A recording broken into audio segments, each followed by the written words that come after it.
the launch of the iPhone 11 series made the iPhone 8 the entry-level iPhone. At $549, a new iPhone 8 Plus stands dangerously close to the unquestionably better iPhone XR at $599. But thanks to a number of deals and discounts from third-party sellers, you can get the 8 Plus for a lot less. But should you? Hey everyone, this is Neeraj from Techie Tech Tech, and let's see whether the iPhone 8 Plus is worth getting in 2020.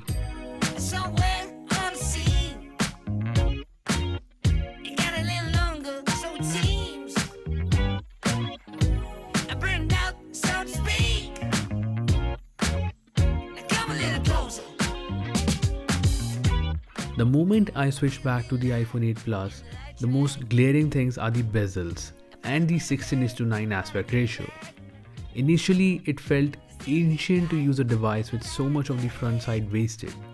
While getting used to the home button again was not a problem, it did feel less intuitive than the gestures on the newer iPhones. Another feature I really missed was the peek to unlock and CEO notifications with Face ID enabled iPhones. It's one of those things where you don't miss it until you've seen it. But these are all very minor problems. I listed them out first because apart from these, everything about this phone is stellar. The display seems boxy at first, but still has excellent colors, brightness and contrast. It's actually pretty good for watching videos and playing games. The pixel density on the iPhone 8 Plus is actually better than on the XR, and it's an easily visible difference. None of the displays are bad, it's just that the 8 Plus is better.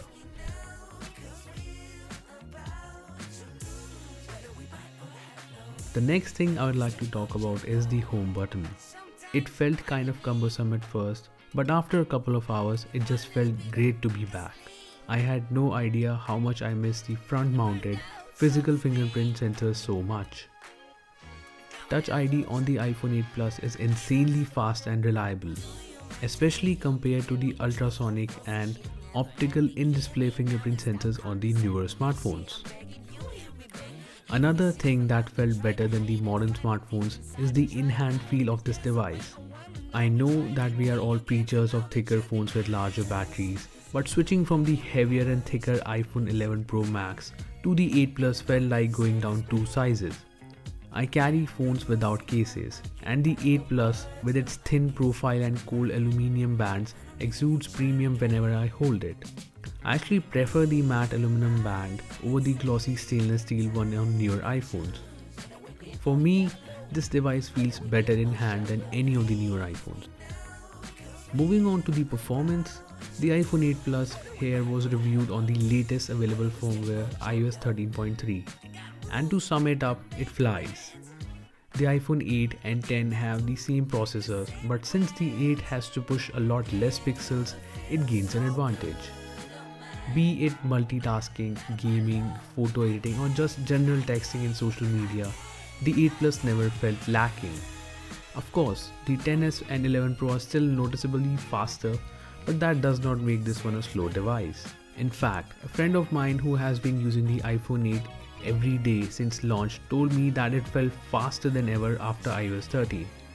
So be it iOS or the A11 Bionic chipset, the iPhone 8 Plus is still a beast, and I'm not worried at all by its long-term usability. Here are my thoughts on the camera. The iPhone 8 Plus takes vibrant and sharp images in daylight from the rear camera. The dynamic range is also good compared to the 2019 smartphones. The rear camera delivers a good performance in low light, and there were very minimal amount of noise present. Switching to the front camera, it captures decent selfies with no to minimal amount of noise. Well, I've got to say that the noise processing on the iPhone 8 Plus is very good. In fact, it is slightly better than the OnePlus 7T. Moving to the video, the overall footage is crisp and the skin tones are good if you expose them properly. The HEVC compression format is also a +1 for storage. If I were to compare the video quality of the iPhone 8 Plus with 2017 phones, the 8 Plus outshines them all. The 4K at 60 fps and 1080p at 240 fps footages are amazing. There are some issues with the camera. There is no raw image capture support in the native camera app.